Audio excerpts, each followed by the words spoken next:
Ya, Assalamualaikum warahmatullahi wabarakatuh. Nama saya Novarina Anggraini. Di sini saya akan menjelaskan tentang pendidikan karakter dan tata krama. Yang pertama, saya jelaskan tentang pendidikan karakter. Jadi, pendidikan karakter adalah usaha kita secara sengaja dari seluruh dimensi kehidupan sekolah untuk membantu pembentukan karakter secara optimal. 18 nilai pendidikan karakter yaitu religius, jujur, toleransi, disiplin, kerja keras, kreatif, mandiri, demokratis, rasa ingin tahu, semangat kebangsaan, cinta tanah air, menghargai prestasi, bersahabat atau komunikatif, cinta damai, gemar membaca, peduli lingkungan, peduli sosial, dan tanggung jawab. Selanjutnya, pembentukan karakter merupakan salah satu tujuan pendidikan nasional. Pasal 1 Undang-Undang Siknas tahun 2003 menyatakan bahwa di antara tujuan pendidikan nasional adalah mengembangkan potensi peserta didik untuk memilih kecerdasan, kepribadian, dan akhlak mulia. Amanah Undang-Undang Sikdiknas tahun 2003 itu bermaksud agar pendidikan tidak hanya membentuk insan Indonesia yang cerdas, namun juga berkepribadian atau berkarakter, sehingga nantinya akan lahir generasi bangsa yang tumbuh berkembang dengan karakter yang bersifat bernafas nilai-nilai luhur bangsa serta agama.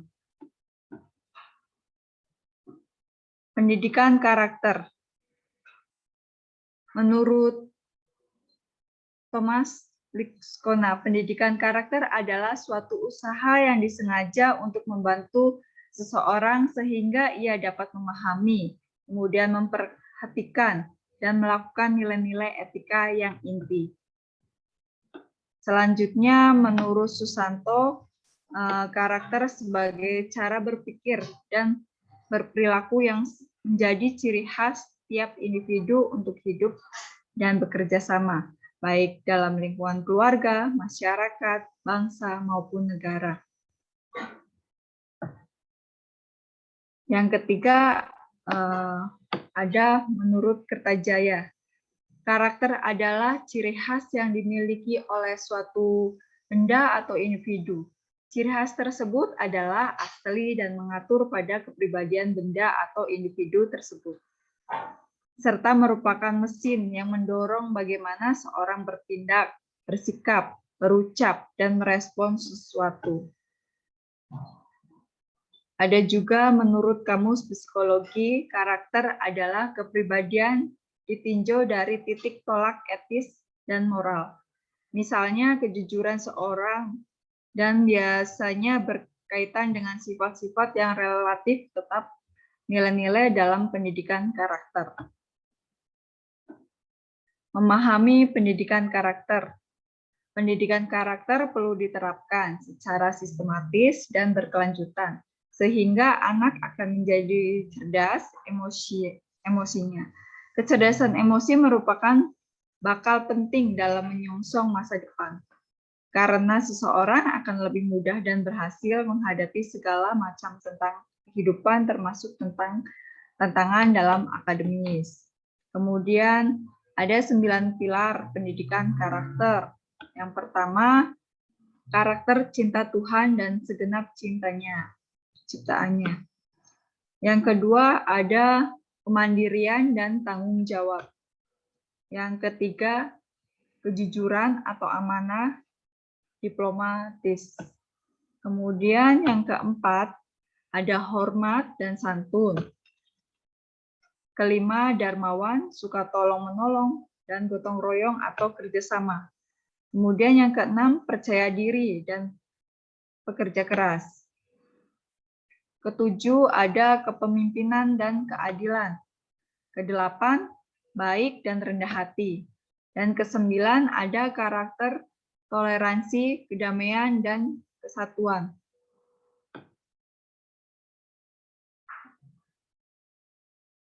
Kesembilan pilar karakter itu diajarkan secara sistematis dalam model pendidikan holistik menggunakan metode. Yang pertama ada metode knowing the good, yang kedua ada feeling loving the good, yang ketiga ada acting the good.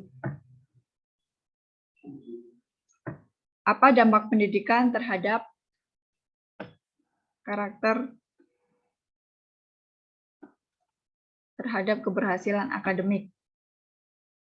Beberapa penelitian terkait dampak pendidikan karakter akademis.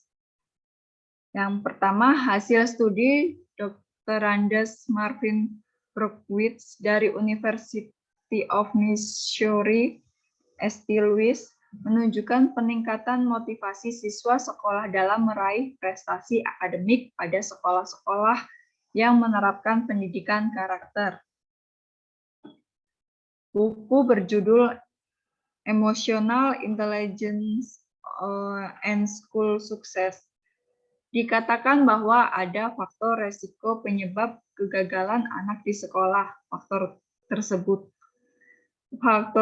tersebut kan ternyata bukan terletak pada kecerdasan otak, tetapi pada karakter, yaitu rasa percaya diri, kemampuan bekerja sama, kemampuan bergaul, kemampuan berkonsentrasi, rasa empati, dan kemampuan berkomunikasi. Hal itu pendapat Daniel Goleman tentang keberhasilan seorang di masyarakat. 80% dipengaruhi oleh kecerdasan emosi, hanya 20% ditentukan oleh EQ. Anak yang punya masalah kecerdasan emosi akan mengalami kesulitan belajar, bergaul, dan tidak dapat mengontrol. Selanjutnya saya akan jelaskan mengenai tata krama. Tata krama terdiri atas kata tata dan krama. Kemudian pertama, tata berarti adat, aturan, norma, atau peraturan. Krama berarti sopan santun, kelakuan, tindakan, perbuatan. Jadi tata krama berarti adat, sopan santun, kebiasaan, sopan santun. Macam-macam tata krama. Yang pertama ada tata krama pergaulan, yang kedua ada tata krama komunikasi sebagai sifat alami manusia. Beberapa kunci pokok yang perlu dicamkan dalam masalah komunikasi. Yang pertama itu melakukan perlakuan orang lain sebagaimana Anda ingin diperlakukan. Yang kedua, setiap orang mempunyai perbedaan perorangan, tidak ada kembar satu telur yang sama. Itu. Yang ketiga ada kenal dulu baru sayang. Makin kenal makin sayang, tak kenal maka tak sayang. Tata krama berbicara. Yang pertama, kita harus berkata, peliharalah lidah, jangan menyinggung perasaan. Kemudian, jangan memotong pembicaraan orang lain. Kemudian yang ketiga, perhatikan Anda berbicara dengan siapa. Tata krama penampilan. Yang pertama, ada cara menggunakan pakaian. Contohnya, kalau pakaian seragam sekolah harus dimasukkan. Pakai dasi, sabuk hitam, atau contohnya pakai seragam sekolah putih biru. Kemudian ada lagi contoh waktu olahraga, pakailah pakaian olahraga. Kemudian memakai pakaian harus cocok dengan situasi dan tempat. Yang kedua ada cara berjalan bersama. Contoh tata krama penampilan cara berjalan bersama. Contohnya ada laki-laki harus melindungi wanita. Kalau ada dua wanita dan satu pria berjalan bersama, kemudian pria itu harus berjalan di sisi yang berdekatan dengan lalu lintas. Yang ketiga, kalau ada dua pria atau satu wanita, wanita ada di tengah. Seperti itu ya. Kemudian yang ketiga, tata cara makan. Cicipilah makanan dan minuman dengan tidak bersuara. Jika batuk, pada waktu makan ditutupi mulutnya. Berdoa sebelum makan. Kemudian ada juga contoh tata cara menggunakan fasilitas umum. Yang pertama ada buang sampah pada tempatnya. Jagalah kebersihan baik di dalam kelas maupun sekitar halaman. Kemudian yang ketiga, taman umum harus kita jaga kebersihannya. Yang keempat, ada sopan berkendara di jalan, harus sopan. Terima kasih. Itulah penjelasan mengenai pendidikan karakter dan tata krama. Sekian, wabillahi taufiq wal hidayah. Wassalamualaikum warahmatullahi wabarakatuh.